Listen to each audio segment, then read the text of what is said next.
Well, we've seen a lot of individual things take place. Reduction in flying hours for the Air Guard.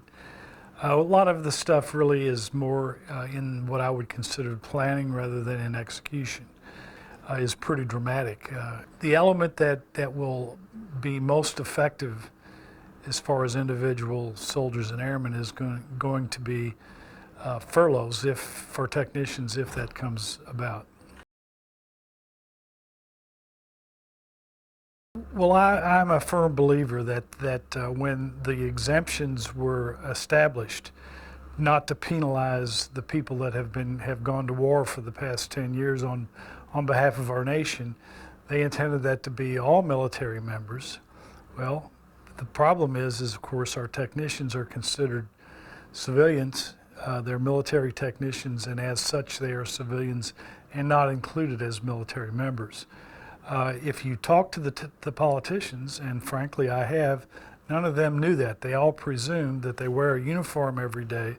They do the same work as AGRs, for instance. They do the same work as the active component military. They must be exempt. Well, the lawyers have determined that that's not so, that they are to be treated as civilians.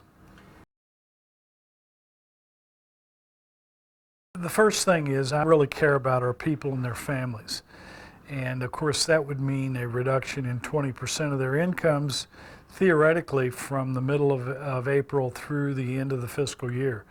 That's a significant amount of money. I mean, not only is that a tremendous amount of hurt to the individual soldiers, but also to their families.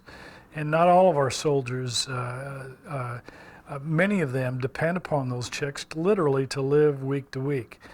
And so that's my primary concern.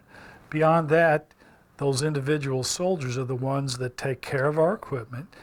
They're the ones that plan our training for our airmen and soldiers, and they're the ones that administratively take us from day to day. So when you have 20% less of a workforce, you're going to get 20% less of readiness, and that compounds itself. Week after week it will continue to compound itself to the point where after a lengthy period of time, I believe it will cripple the effectiveness of the National Guard.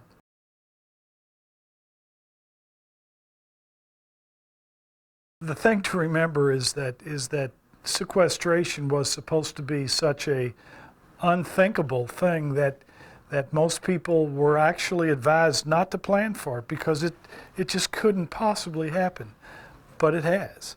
And so frankly there hasn't been a lot of in-depth planning, a lot of what-if exercises that have taken place. We're very much into those now, and this thing is evolving. Effects of furloughs, those are all questions that are being brought up and answered and planned for on an hour-to-hour basis. We certainly will continue to do what the people of the United States and the people of the Commonwealth of Kentucky expect us to do. It's just going to make things significantly more difficult, and frankly, over time, as I mentioned, we will be degraded to the point that we won't be able to do things as well as perhaps expectations might be. I mean, there are a lot of tripwires along the way.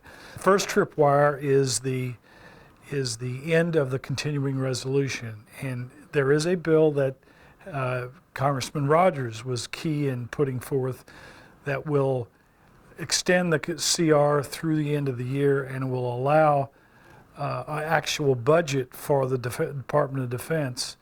And within the context of that bill, it allows us to change monies from one account to the other, which has not been possible under the continuing resolution in its current form.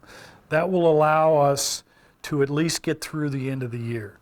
The sequestration will still be there, and the cuts that are part of sequestration will still be felt, but at least we'll be able to manage the money in a better way than we can currently. That's the first tripwire. The second one is when our nation runs out of money, and the ability to borrow more money to continue government is going to take place.